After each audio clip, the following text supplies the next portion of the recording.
Hello friends, मेरा नाम आकाश कुमार है और आज मैं लेकर आया हूँ आपके लिए 10th क्लास की साइंस बुक का चैप्टर नंबर 6 पर बेस्ड लेक्चर नंबर 2 जिसका नेम है लाइफ प्रोसेस। आज हम इस वीडियो में आपके साथ डिस्कस करेंगे न्यूट्रिशन, जिसका मतलब होता है पोषण।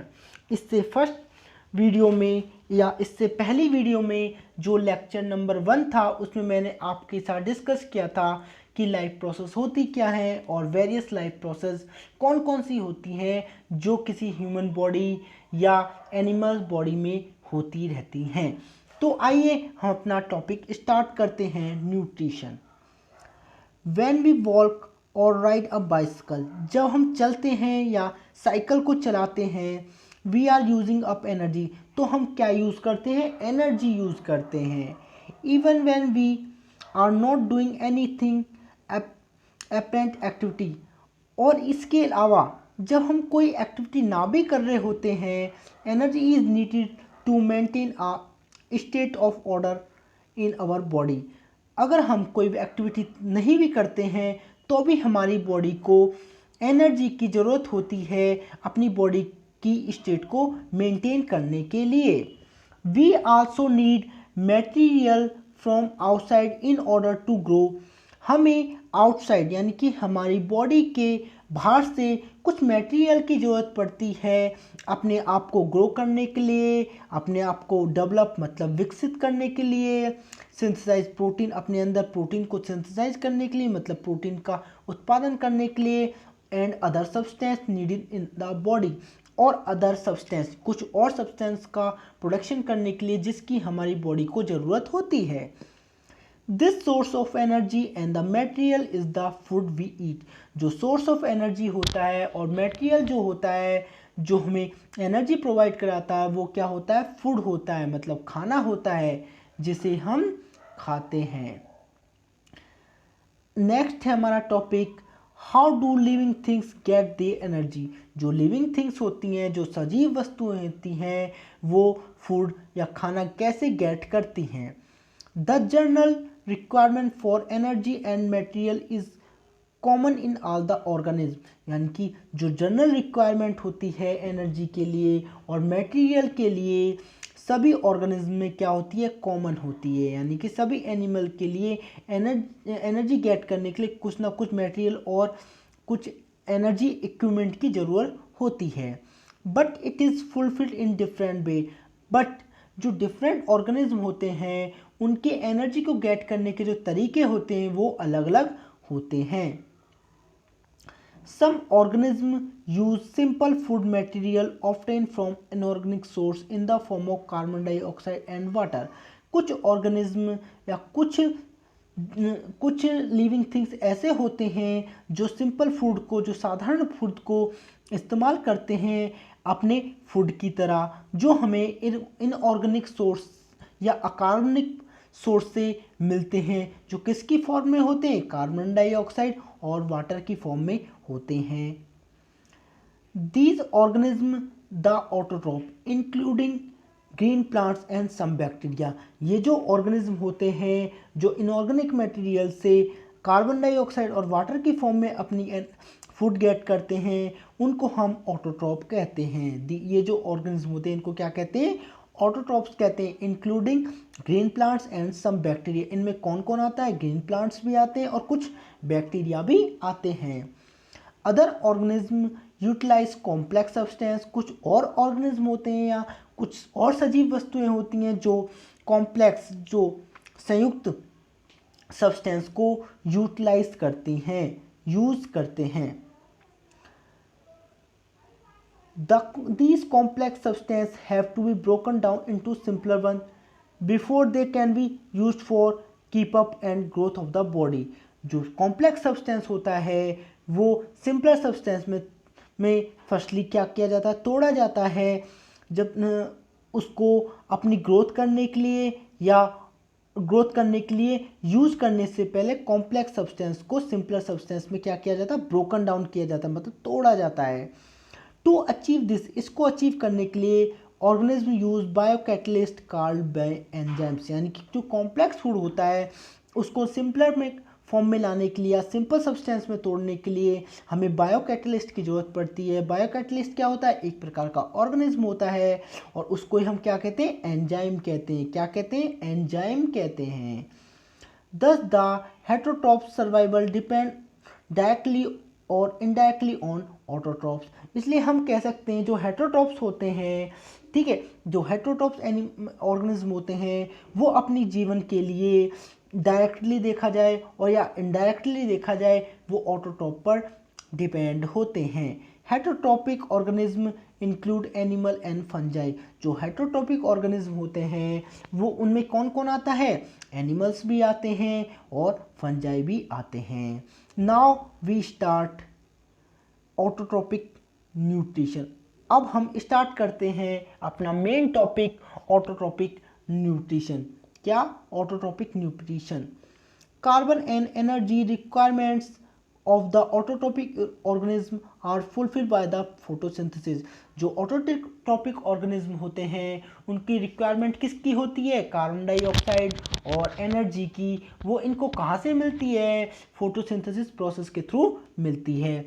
It is the process by which autotrophs take in substance from the outside. ये एक वो प्रोसेस होती है जिसके द्वारा ऑटोट्रॉप्स आउटसाइड से यानी कि बाहरी वातावरण से एनर्जी सब्सटेंस को गेट करते हैं and convert them into stored form of energy. और उसको किसकी फॉर्म में स्टोर कर लेते हैं? एनर्जी की फॉर्म में स्टोर कर लेते हैं। This material is taken in the form of carbon dioxide and water.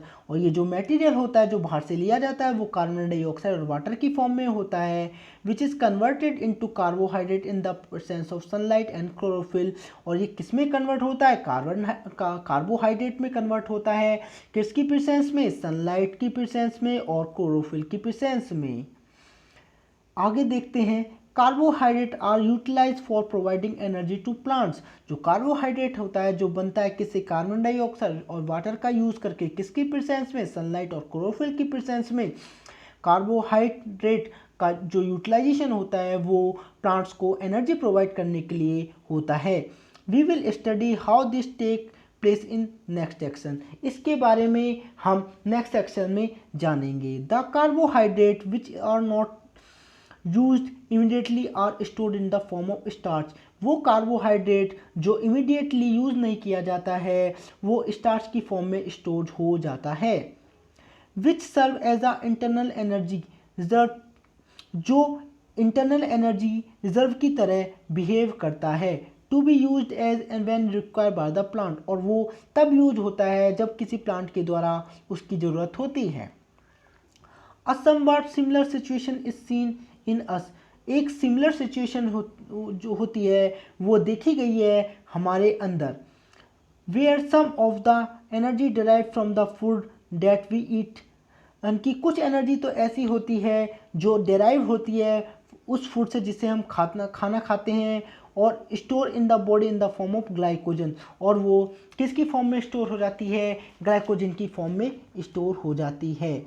ठीक है। जो कार्बोहाइड्रेट होता है कुछ ऑर्गेनिज्म के अंदर क्या होता है? स्टार्च की फॉर्म में स्टोर हो जाता है। उसी तरीके से हमारे अंदर भी कुछ कॉम्प्लेक्स सब्सटेंस सिंपलर में टूट के मतलब कार्बोहाइड्रेट में टूट के वो एक एनर्जी की फॉर्म में स्टोर होते हैं। और वो एनर्जी की फॉर्म में जिस फॉर्म में एनर्जी में स्टोर होता है उसको हम ग्लाइकोजन कहते हैं। यानी कि जो कार्बोहाइड्रेट हमारी बॉडी में जिस फॉर्म में स्टोर होता है उसको हम ग्लाइकोजन कहते हैं।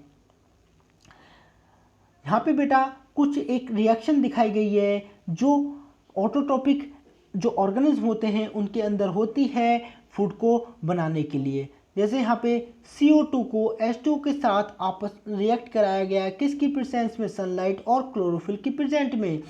जो क्या बनाते हैं? कार्बोहाइड्रेट। मतलब कार्बोहाइड्रेट का एक पार्ट है वो होता है ग्लूकोज बनता है और ऑक्सीजन बनती है और वाटर बनता है। Let us now see what actually happen during the process of photosynthesis. अब हम यहाँ देखेंगे कि एक्चुअल में फोटोसिंथेसिस प्रोसेस के दौरान क्या होता है। The following events occur during the process. यहाँ पे कुछ इवेंट दे रखे हैं। ये जो इवेंट होते हैं ये फोटोसिंथेसिस प्रोसेस के दौरान होते हैं। फर्स्ट क्या होता है, absorption of light energy by chlorophyll. सबसे पहला जो स्टेप होता है उसमें लाइट एनर्जी एब्जॉर्ब की जाती है, किसके द्वारा, क्लोरोफिल के द्वारा। जो क्लोरोफिल कहाँ प्रेजेंट होती है, लीव्स में प्रेजेंट होती है, ठीक है। नेक्स्ट है conversion of light energy to chemical energy. उसके बाद जो लाइट एनर्जी होती है वो केमिकल एनर्जी में कन्वर्ट होती है। And splitting of water molecule into hydrogen oxygen, और वाटर मॉलिक्यूल हाइड्रोजन और ऑक्सीजन में क्या होता है, ब्रेक डाउन हो जाता है, टूट जाता है। Reduction of carbon dioxide to carbohydrate, और थर्ड उसके बाद कार्बन डाइऑक्साइड का रिडक्शन होता है और वो किस में कन्वर्ट हो जाता है, कार्बोहाइड्रेट में कन्वर्ट हो जाता है। यानी कि कार्बन डाइऑक्साइड का रिडक्शन होने के बाद किस में कन्वर्ट होता है, कार्बोहाइड्रेट में कन्वर्ट हो जाता है। These step need not takes place one after the other immediately. ये जो स्टेप्स होते हैं ये एक दूसरे के जस्ट और मिनट बाद टेक्स प्लेस नहीं होते हैं। For example desert plant take up carbon dioxide at night. जो डेजर्ट प्लांट होते हैं, जो रेगिस्तानी प्लांट होते हैं, पादप जो होते हैं, वो रात के समय कार्बन डाइऑक्साइड लेते हैं। And prepare an intermediate which is act upon by the energy, और क्या बनाते हैं, एक इंटरमीडिएट बनाते हैं जो एक्ट करता है, किसके एक्ट करता है, act upon by energy, energy के द्वारा, energy absorb by the chlorophyll during the day. यानी कि और वो किसकी तरह एक्ट करता है, एक एनर्जी सोर्स की तरह एक्ट करता है। कब, दिन में, जब वो क्लोरोफिल उसे एब्जॉर्ब कर लेता है। डेजर्ट प्लांट जो होते हैं वो रात में कार्बन डाइऑक्साइड को गेट करते हैं और प्रिपेयर एक इंटरमीडिएट बना लेते हैं। वो इंटरमीडिएट दिन में क्लोरोफिल के द्वारा सनलाइट की प्रेजेंस में एब्जॉर्ब कर लिया जाता है। Let us see how each of the component of the above reaction are necessary for photosynthesis. अब हम देखेंगे कि जो ऊपर दिए गए जितने भी कंपोनेंट हैं वो फोटोसिंथेसिस प्रोसेस के लिए क्यों नेसेसरी हैं, कि कैसे नेसेसरी हैं, तो देखते हैं हम। If you carefully observe a cross section of leaf under the microscope, अगर आप लीफ के कुछ पार्ट को माइक्रोस्कोप के अंदर देखोगे, जैसा कि आपको फिगर 6.1 में दिखाया गया है, यहाँ पर दिखाया गया है, You will notice that some cells contain green dots। आप देखोगे कि यहाँ पे कुछ सेल्स होती हैं जिनमें ग्रीन डॉट पाई जाती है, जैसे ये यहाँ पे जो दिखाया गया है, ये क्या है, ग्रीन डॉट्स होती हैं। These green dots are cell organelles called chloroplast। ये ग्रीन जो डॉट्स होती हैं ये क्या होती हैं, सेल ऑर्गेनेल्स होती हैं, यानी कि सेल के पार्ट होती हैं, और इसे हम क्या कहते हैं, क्लोरोप्लास्ट कहते हैं। विच कंटेन क्लोरोफिल, और अपने अंदर वो क्या कंटेन करके रखते हैं, क्लोरोफिल को कंटेन करके रखती हैं। Let us do an activity which demonstrate that chlorophyll is essential for photosynthesis. यहाँ पे कुछ एक्टिविटी दिखाई गई है जो आपको शो करेगी कि जो क्लोरोफिल होता है वो फोटोसिंथेसिस के लिए बहुत ही एसेंशियल होता है। तो बेटा आप इस एक्टिविटी को करके देखना, और हम यहाँ डिस्कस कर लेते हैं इस एक्टिविटी के बारे में कि एक्टिविटी क्या कह रही है। एक्टिविटी 6.1 देखते हैं। Take a potted plant with variegated leaves, for example money plant और क्रोटन। आपको क्या करना है, एक पॉट में लगा हुआ प्लांट लेना है, जैसे आप मनी प्लांट ले सकते हो या क्रोटन प्लांट्स ले सकते हो। उसके बाद क्या करना है, keep the plant in a dark room for 3 days। आपको उस प्लांट को 3 दिन के लिए अंधेरे कमरे में बंद करके रख देना है, so that all the starch get used up. जिसके कारण क्या होगा, जो प्लांट में पहले से स्टार्च बना हुआ है वो सारा यूज्ड हो जाएगा। Now keep the plant in sunlight for 6 hour. 3 दिन के बाद प्लांट्स को बाहर निकालना है और उसे सनलाइट में 6 आवर के लिए रखना है। Pluck a leaf from the plant, आपको क्या करना है, उस प्लांट से एक लीफ को तोड़ के रख लेना है। Mark the green area in it, और उसके अंदर जो ग्रीन एरिया होते हैं, जो हरे रंग के जो क्षेत्र होता है उसको मार्क कर देना है। And trace them on a sheet paper, और उनको पेपर की शीट पर ट्रेस कर लेना है, यानी कि ड्रॉ कर लेना है। Dip the leaf in boiling water for few minute, आपको फिर उसके बाद उस लीफ को बॉइलिंग वाटर में कुछ मिनट के लिए डालकर रखना है। After this emerge it in a beaker containing alcohol, उसके बाद उसे उस बीकर में डालना है जिसमें एल्कोहल प्रेजेंट होता है। Carefully place the above beaker in a water bath, उसके बाद आपको बीकर को वाटर बाथ में केयरफुली रखना है। And heat till the alcohol begin to boil, और जब तक उसे हीट करना है जब तक कि सारा एल्कोहल बॉयल ना हो जाए। What happen to the colour of leaf, आप क्या ऑब्जर्व करते हो लीफ के कलर में, या लीफ के कलर में क्या चेंज होता है। What is the colour of solution, और सॉल्यूशन का कलर क्या बन जाता है। Now dip the leaf in a dilute solution of iodine for a few minute, उसके बाद आपको लीफ को आयोडीन के डाइल्यूट सॉल्यूशन में कुछ मिनट के डालकर रखना है। Take out the leaf and rinse off the iodine solution, उसके बाद लीफ को बाहर निकालना है और आयोडीन सॉल्यूशन को साफ कर देना है वाटर की मदद से। Observe the colour of the leaf and compare this with the tracing of leaf done in the beginning, आपको उस लीफ के कलर को कंपेयर करना है उस लीफ के साथ जिसको आपने टेस्ट किया था शुरू में। What can you conclude about the presence of starch in the various area of leaf? आप क्या conclude करते हो, आप क्या ऑब्जर्व करते हो स्टार्च की प्रेजेंस के बारे में जो लीफ के डिफरेंट पार्ट में प्रेजेंट होते हैं। यहाँ पे आप देख सकते हो फिगर 6.2 में यहाँ पे वेरिएटेड लीफ बताई गई before and after the starch test. जब हम स्टार्च टेस्ट नहीं करते हैं तो उसका कलर इस तरीके का रहता है, जब स्टार्च टेस्ट कर लेते हैं आयोडीन के साथ तो इस तरीके का उसका कलर हो जाता है। Let us study how the plants obtain carbon dioxide. अब हम जानेंगे कि जो प्लांट्स होता है वो कार्बन डाइऑक्साइड कैसे ऑब्टेन करता है। In class 9th we have talked about stomata. Class 9th में हमने स्टोमेटा के बारे में पढ़ा था। Which are tiny pores present on the surface of leaves, जो लीव्स होती है उसकी सरफेस पे टाइनी पोर मतलब छोटे छोटे छिद्र की फॉर्म में प्रेजेंट होते हैं।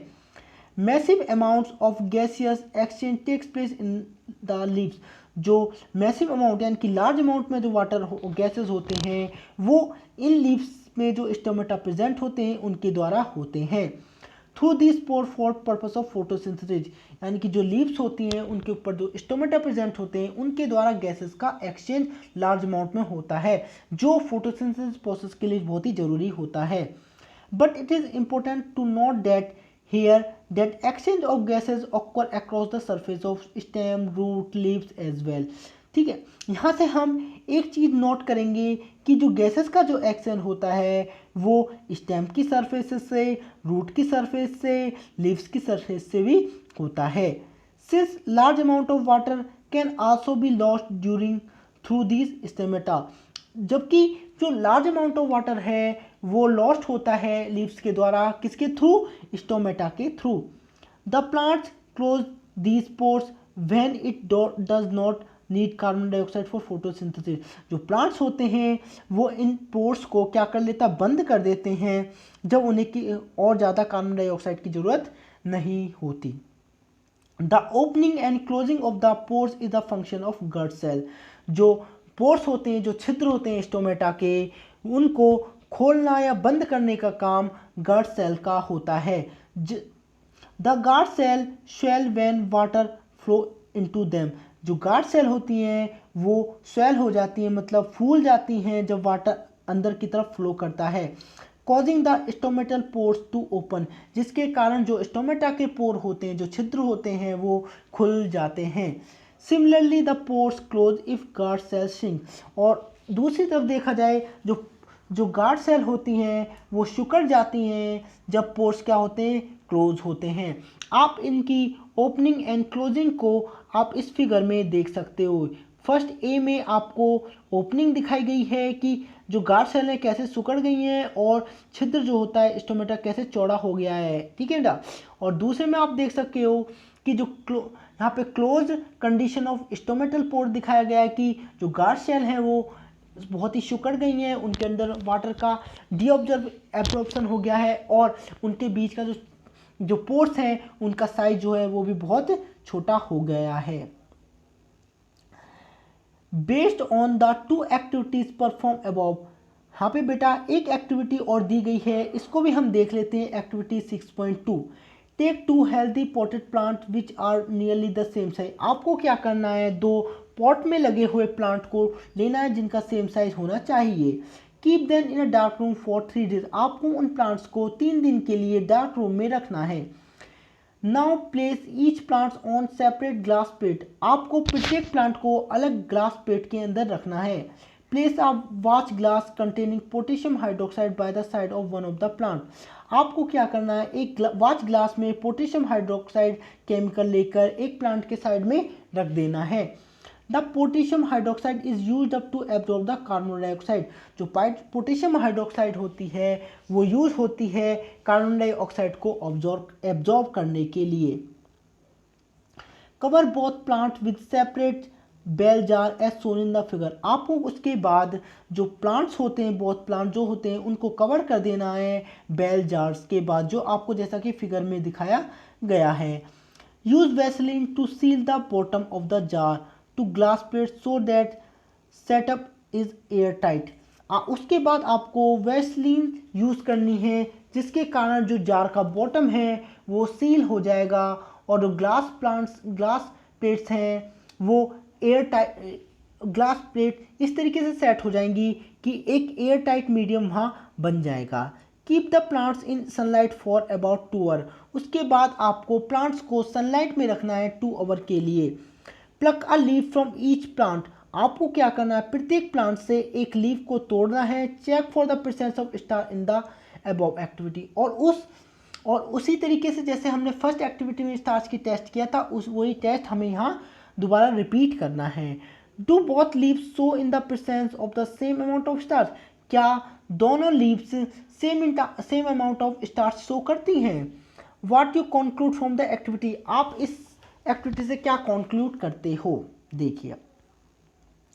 Based on 2 activities perform above, यानी कि 2 एक्टिविटी जो हमने ऊपर परफॉर्म की है उनके आधार पर can we design an experiment to demonstrate that sunlight is essential for photosynthesis. उसके आधार पर हम एक एक्सपेरिमेंट डेमोन्स्ट्रेट कर सकते हैं या एक्सपेरिमेंट प्रदर्शित कर सकते हैं जिसमें हम दिखाएंगे कि सनलाइट जो होती है वो फोटोसिंथेसिस प्रोसेस के लिए बहुत ही ज़रूरी होती है।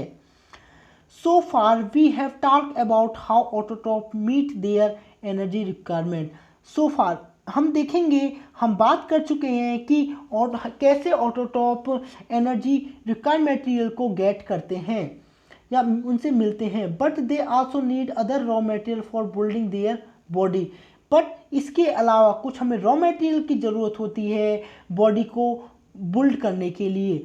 Water used in photosynthesis is taken up from the soil. जो वाटर होता है फोटोसिंथेसिस में यूज होता है वो सॉइल के द्वारा यूज कर लिया जाता है। And by the root in the terrestrial plant. Terrestrial plant की रूट के द्वारा सॉइल में जो वाटर होता है वो फोटोसिंथेसिस प्रोसेस के दौरान यूज कर लिया जाता है। Water used in photosynthesis is taken up from the soil. जो वाटर फोटोसिंथेसिस के दौरान यूज किया जाता है वो यूज कर लिया जाता है रूट्स टेरेस्ट्रियल प्लांट की रूट के द्वारा सॉइल से। Other material like nitrogen, phosphorus, iron, magnesium are taken up from the soil. जो कुछ अदर मटेरियल होते हैं जिसमें नाइट्रोजन आता है, फॉस्फोरस आता है, आयरन आता है, मैग्नीशियम आता है, वो ले लिया जाता है कहाँ से, सॉइल से। Nitrogen essential element use in the synthesize of protein and other compound. जो नाइट्रोजन होता है वो बहुत ही असेंशियल कंपोनेंट होता है जो बहुत सारे कंपाउंड्स और प्रोटीन को सिंथेसाइज करने में मदद करता है या उनका एक मेजर कंपोनेंट होता है। This is taken up in the form of inorganic nitrate और नाइट्राइट्स। और ये जो नाइट्रोजन होता है वो इनऑर्गेनिक नाइट्रेट्स या नाइट्राइट्स की फॉर्म में लिया जाता है और it is taken up as organic compound, और यह ऑर्गेनिक कंपाउंड की फॉर्म में भी लिया जाता है। which have been prepared by bacteria from the atmospheric nitrogen। जो बैक्टीरिया के द्वारा प्रिपेयर्ड होता है एटमॉस्फेरिक नाइट्रोजन से। वो किसके द्वारा प्रिपेयर्ड होता है, बैक्टीरिया के द्वारा प्रिपेयर होता है एटमॉस्फेरिक नाइट्रोजन से। नेक्स्ट है हमारा हेटरोट्रोपिक न्यूट्रिशन। क्या है heterotrophic nutrition. Each organism is adopted to its environment. जो प्रत्येक ऑर्गेनिज्म होता है या प्रत्येक जीव होता है वो अपने एनवायरनमेंट को अडॉप्ट कर लेता है। The form of nutrition differ depending on the type and availability of food material as well as how it is obtain by the organism. जो फॉर्म ऑफ न्यूट्रिशन होता है वो डिफ़र होता है, डिफ़र यानी कि अलग अलग होते हैं हर एक ऑर्गेनिज्म के, जो डिपेंड करते हैं टाइप के ऊपर और अवेलेबिलिटी ऑफ फूड मटेरियल के ऊपर, यानी कि कौन सा फूड मटेरियल गेट कर रहे हैं या किस प्रकार का फूड मटेरियल गेट कर रहे हैं, उसके आधार पर जो न्यूट्रिशन है वो डिफ़र करता है। As well as how did obtain by the organism, और ये उस पर भी डिपेंड करता है कि किस तरीके से किसी ऑर्गेनिज्म के द्वारा ये ऑब्टेन किया जाता है। For example whether the food source is stationary such as grass और मोबाइल सच एज डियर। जैसे हम एग्जाम्पल के लिए हम देख सकते हैं कि वो फूड मटेरियल जो एक फूड सोर्स जहाँ पे स्टेशनरी होता है, जैसे ग्रास क्या होता है, एक स्टेशनरी होती है। मोबाइल में मतलब जो चलता फिरता हो, जैसे डियर, ये क्या एक फूड के सोर्स होते हैं। एक स्टेशनरी है जिसमें ग्रास आता है, एक मोबाइल है जिसमें डियर आता है। Would allow for difference in how the food access and what is nutritive apparatus used by cow. ये उन डिफरेंसेस के बारे में बताते हैं जो फूड एक्सेस करता है और उन न्यूट्रिटिव एपरेटस के बारे में बताता है कि वो उन न्यूट्रिटिव एपरेटस क्या हैं जो काउ और लॉइन के द्वारा यूज़ किए जाते हैं। There is a range of strategies by which the food is taken in. यहाँ पे बहुत सारी स्ट्रेटजी होती हैं, बहुत सारे तरीके अपनाए जाते हैं जिसके द्वारा फूड लिया जाता है and use by the organism, और वो फूड ऑर्गेनिज्म जीवों के द्वारा यूज़ किया जाता है। Some organism break down the food material outside the body. कुछ ऑर्गेनिज्म ऐसे होते हैं जो फूड को अपनी बॉडी के बाहर ही ब्रेक डाउन कर देते हैं एंड एब्जॉर्ब इट, और उसके बाद उसे एब्जॉर्ब कर लेते हैं। Examples are fungi like bread mould. Example के लिए हम फंजाई देख सकते हैं जिसमें ब्रेड मोल्ड आता है, यीस्ट आता है और मशरूम आता है। Other taken in whole material and break it down inside their body. कुछ ऐसे होते हैं जो अपने वो होल मटेरियल को अपने अंदर ले लेते हैं और उसे अपनी बॉडी के इनसाइड ब्रेक डाउन करते हैं। What can be taken in और break down depend on the body design, यानी कि ये व्हाट कैन यानी कि जो हम लेते हैं हम क्या ले रहे हैं, और ब्रेक डाउन और उनका ब्रेक डाउन डिपेंड करता है किसी भी ऑर्गेनिज्म की बॉडी पर, यानी कि क्या चीज़ हम अपने अंदर ले रहे हैं और उसका जो ब्रेक डाउन हो रहा है वो किसी ऑर्गेनिज्म की बॉडी डिज़ाइन पर डिपेंड करता है और उनकी फंक्शन पर डिपेंड करता है कि उनकी कार्यप्रणाली कैसी है।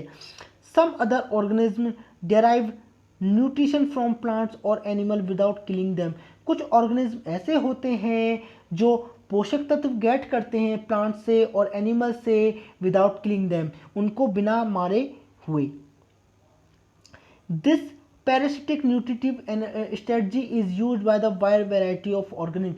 जो पैरासिटिक न्यूट्रिटिव स्ट्रेटजी होती है वो वेरियस ऑर्गेनिज्म के द्वारा यूज़ की जाती है, लाइक कैस्कटा जिसे हम अमरबेल कहते हैं, टिक्स और लाइस एंड लीचेस, टेपवर्म। ये सारे जो ऑर्गेनिज्म हैं ये इसी कैटेगरी में आते हैं, यानी कि पैरासिटिक नेचर के ये होते हैं। तो बेटा आज हमने यहाँ डिस्कस किया आपके साथ हेटेरोटॉपिक न्यूट्रिशन, ऑटोटॉपिक न्यूट्रिशन। नेक्स्ट वीडियो में या नेक्स्ट लेक्चर में हम आपके साथ डिस्कस करेंगे how do organism obtain their nutrition. जो ऑर्गेनिज्म होते हैं वो अपना पोषक तत्व या न्यूट्रिशन कैसे करते हैं। तब तक वीडियो को आप बेटा बार बार देखिए, ध्यान से देखिए, समझिए जो मैंने आपको इस लेक्चर में समझाया है, और मैं समझता हूँ कि जो मैंने आपको पॉइंट्स क्लियर कहे हैं वो आपके अच्छी तरीके से समझ में आ गए हैं। अब अगर आपको किसी भी पॉइंट से रिलेटेड कुछ डाउट होता है तो आप मुझे कमेंट के थ्रू बता सकते हैं, और मैं आपसे कहूँगा कि मेरी वीडियो को आप ज़्यादा से ज़्यादा देख रहे हैं तो लाइक करें, मेरी वीडियो को अपने एजुकेशनल ग्रुप में अपने फ्रेंड्स के साथ अधिक से अधिक शेयर करें, उनको मेरे चैनल को सब्सक्राइब करने के लिए कहें, मेरी वीडियो को लाइक करने के लिए कहें अगर वो आप पसंद करते हैं। तो अगर आपको कहीं मेरी वीडियो से प्रॉब्लम होती है या कहीं आपको ऐसा लगता है कि मैं कुछ इनएप्रोप्रिएट कंटेंट प्रोवाइड करा रहा हूँ तो आप मुझे कमेंट के थ्रू बता सकते हैं। Thank you.